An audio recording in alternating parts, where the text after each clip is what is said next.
Not knowing he'll repay with love, widow's daughter, heals a cowboy. The sun was slowly sinking behind the dry hills, painting the sky in soft shades of orange and red. Dust moved gently across the empty road leading into the small frontier town. It was the kind of place where everyone knew each other, and strangers were rare. On that quiet evening, a lone horse appeared at the edge of town. Its steps were slow and heavy. On its back sat a man, barely holding on. His head hung low, and his body swayed with each movement of the horse. His clothes were torn, covered in dirt, and there was a dark stain spreading across his side. The horse stopped in front of a small wooden house at the far end of the road. It gave a weak sound, as if asking for help. Inside the house, Eliza was finishing her evening chores. She was the daughter of a widow, and had spent most of her life helping her mother survive in this quiet but sometimes harsh land. She was kind, strong, and brave in ways most people didn't notice. She heard the horse. "Eliza," her mother called from the kitchen. "Do you hear that?" "Yes," Eliza replied softly. "I'll check." She stepped outside, wiping her hands on her apron. The warm light of the setting sun hit her face as she looked toward the road. Her eyes widened. A man was falling off the horse. Without thinking, Eliza ran toward him. The man hit the ground with a dull sound, not moving afterward. "Mother!" she shouted. "Someone is hurt!" Her mother came rushing out, her face full of worry. Together, they turned the man over. His face was pale, and his breathing was weak. He looked strong, but now he seemed broken. "He needs help," Eliza said quickly. "We can't leave him here." Her mother hesitated. "Eliza, we don't know who he is. He could be dangerous." Eliza looked at the man again. There was pain in his face, but no anger, no threat, only exhaustion. "He's dying," she said quietly. "We can't just walk away." After a moment, her mother nodded. "All right," she said, "but we must be careful." It took both of them to carry the man inside. They laid him on a bed near the window. The last light of the sun touched his face before the room slowly grew darker. Eliza quickly brought water and clean cloth. As she cleaned his wound, she saw how deep it was. It looked like a bullet wound, old but still dangerous. "This will take time to heal," she whispered. The man didn't wake up, but his body moved slightly when she touched the wound. He was alive, but just barely. That night, Eliza stayed beside him. She changed the cloth again and again, keeping the wound clean. Her mother sat nearby, watching silently. "Why do you care so much?" her mother asked softly. Eliza paused for a moment. "Because no one should be left alone like this," she said. "Not when we can help." Outside, the night grew colder. The wind picked up, carrying quiet sounds from far away. Somewhere in the distance, a dog barked. Hours passed. Finally, near midnight, the man moved again. His eyes slowly opened, but they were filled with confusion and pain. He looked around, trying to understand where he was. Eliza noticed and leaned closer. "You're safe," she said gently. "Don't try to move." The man tried to speak, but his voice was weak. "Where?" he whispered. "You're in our home," Eliza replied.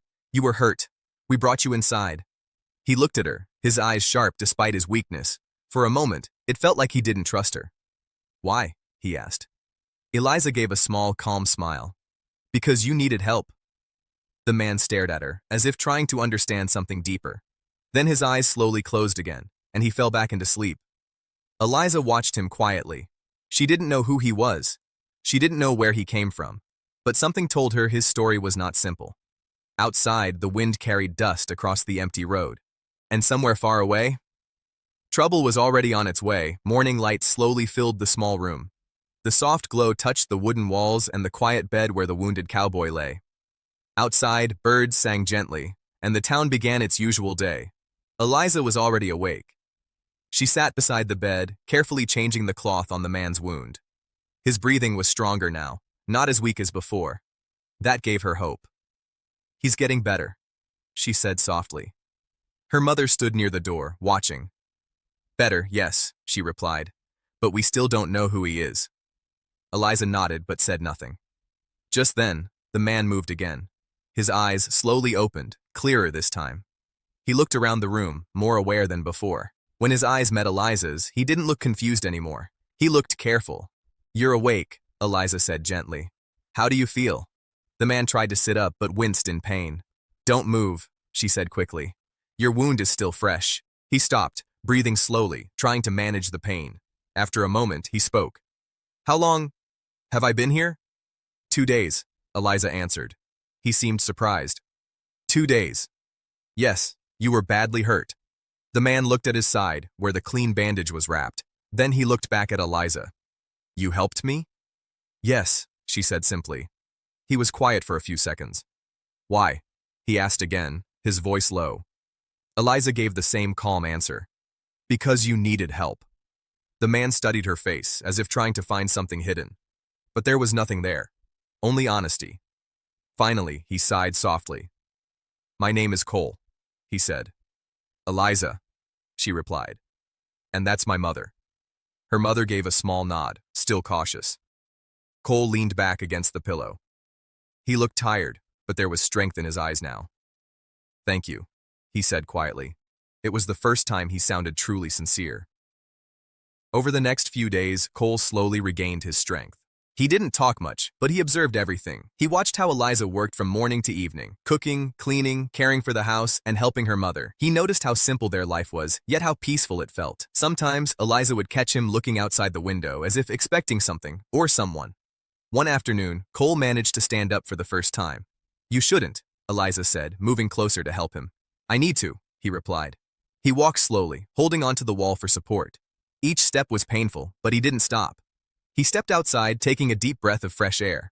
The sunlight hit his face, and for a moment, he closed his eyes. It's been a while, he said quietly. Eliza stood beside him. Since what? Since I felt calm. She didn't answer, but she understood. Days turned into a week. Cole began helping with small tasks, fixing a broken fence, carrying water, and feeding the horse. Even though he was still healing, he refused to sit idle. Eliza noticed this. You don't have to do all this, she said one day. I want to, Cole replied. You helped me. This is the least I can do. But she knew it was more than that. There was something about this place that was changing him. In town, however, things were different. People had started talking. A stranger? One man said near the store. That's trouble. I heard he came in wounded, another added. Men like that don't bring peace. The whispers grew louder. Eliza heard them but chose to ignore them. Still, her mother was worried. Eliza, she said one evening, we must be careful. Trouble often follows men like him. Eliza looked toward the window, where Cole was sitting quietly. He's not what they think, she said. Maybe, her mother replied. Or maybe we just don't know the truth yet. That night, the air felt heavy. Cole sat outside, staring into the dark distance. His face was serious, his eyes sharp. Eliza stepped out and joined him. You've been quiet, she said. I've been thinking, he replied. About what? He didn't answer right away. Then he said, I shouldn't stay here. Eliza felt a small weight in her chest. Why? Because my past is not something you want near your home. Eliza looked at him carefully. Everyone has a past, she said. That doesn't mean they can't change. Cole gave a faint, sad smile. Some pasts don't let you go so easily. Before Eliza could reply, a distant sound broke the silence. Hoofbeats, faint but real. Cole's expression changed instantly. His body became tense. He stood up slowly, his eyes fixed on the dark road. They found me, he said quietly. Eliza's heart began to race. Who? She asked, but deep inside, she already knew. Trouble had finally arrived.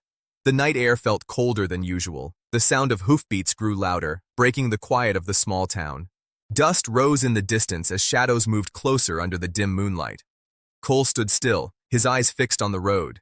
His face had changed. The calm man Eliza had seen over the past days was gone. In his place stood someone more serious.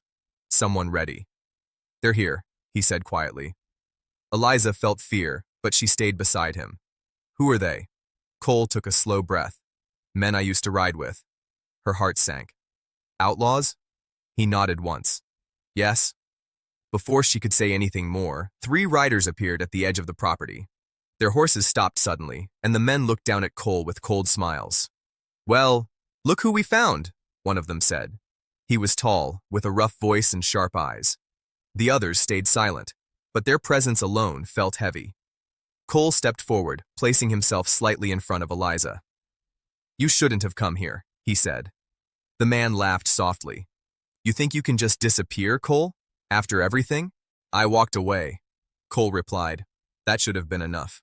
Not for us. the man said. You owe us.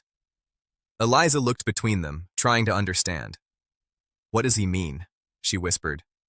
Cole didn't look back. It's nothing you need to worry about. But the man on the horse heard her. Oh, she should worry, he said. She's helping the wrong man. Eliza felt a chill, but didn't move. Cole's voice became firm. Leave. This has nothing to do with them. The man's smile faded. Everything you do becomes our business. There was a long silence. The wind moved softly across the ground, carrying dust between them. Then the man spoke again. You're coming back with us, he said, or things will get difficult. Cole shook his head. I'm not going back. One of the other riders leaned forward. You don't have a choice. Eliza stepped closer to Cole. He said no, she said, her voice steady despite her fear. The men looked at her, surprised. The leader smiled again, but this time it was colder. You're brave, he said.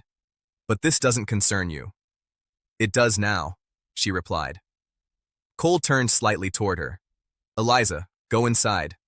I'm not leaving, she said. For a moment, Cole looked at her, almost surprised. Then he faced the riders again. You heard her, he said. Leave. The leader's patience was fading. You've changed, he said.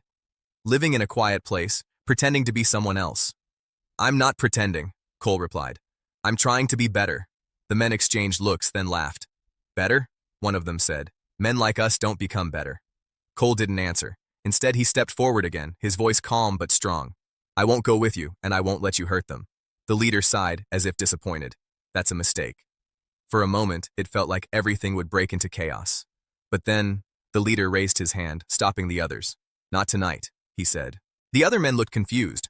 Why not? One asked. Because, the leader replied, looking directly at Cole. This isn't over.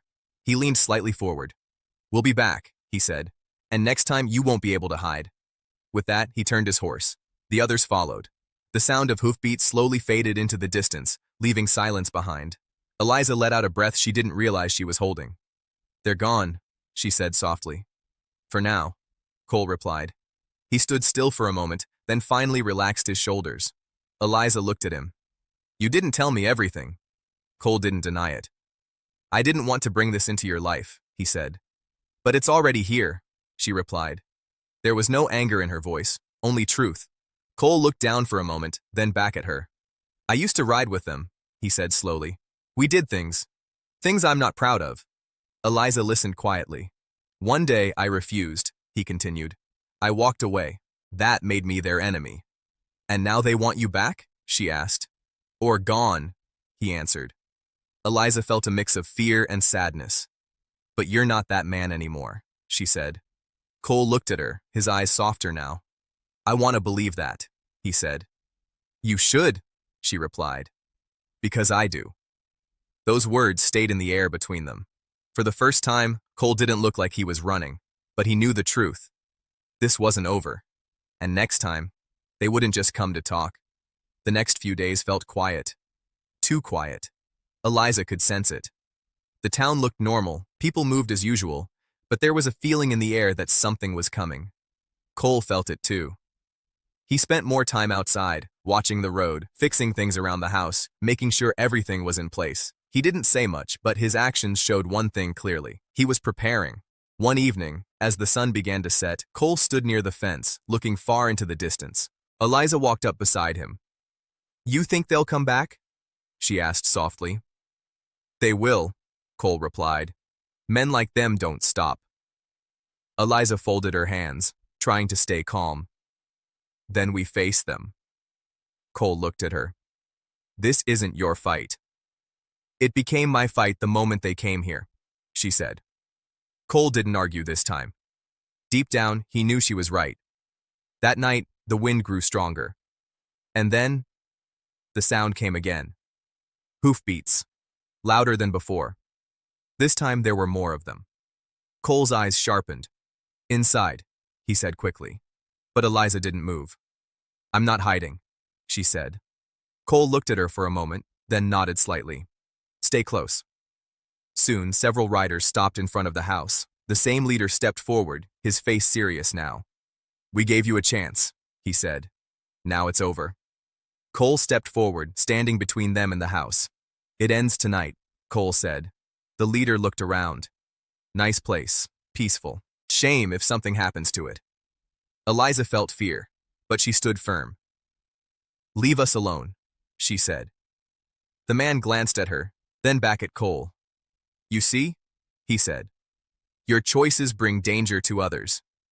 Cole's voice became strong. This has nothing to do with them. Take me, if that's what you want, but leave them out of it. Eliza turned to him, shocked. No. But Cole didn't look at her. The leader smiled slowly. Now that sounds fair. He stepped closer, but suddenly stopped. Something had changed. Cole was no longer just standing there. He was ready. Before I go, Cole said, you should know something. The leader raised an eyebrow. What?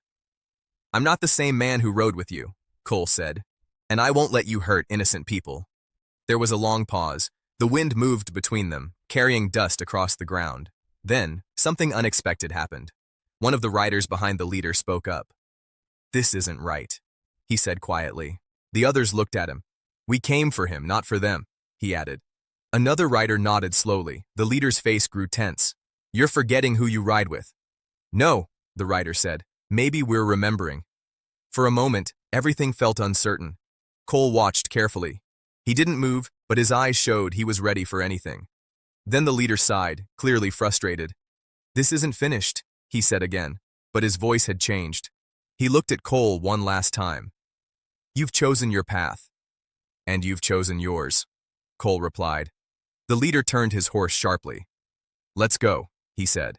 This time there was no threat, no promise, just a quiet end. The riders slowly left, disappearing into the night. Silence returned. Eliza let out a deep breath. They're gone, she said. Cole nodded. Yes. This time, for good. He turned and looked at her. You should have gone inside, he said. Eliza shook her head. And leave you alone? Never. Cole looked at her for a long moment. There was something different in his eyes now. Not fear, not anger, but peace. The next morning, the sun rose gently over the land. Everything felt calm again. But Cole stood near his horse, packing his things. Eliza saw him and walked toward him slowly. You're leaving, she said. It wasn't a question. Cole nodded. It's better this way. Better for who? She asked. For you, he said. For your mother. This place is peaceful. I don't belong here. Eliza looked at him, her eyes steady. You do belong, she said. Cole shook his head. I've done things in my past. And you walked away from them, she interrupted. That matters. Cole was quiet. You protected us, she continued. You chose what's right.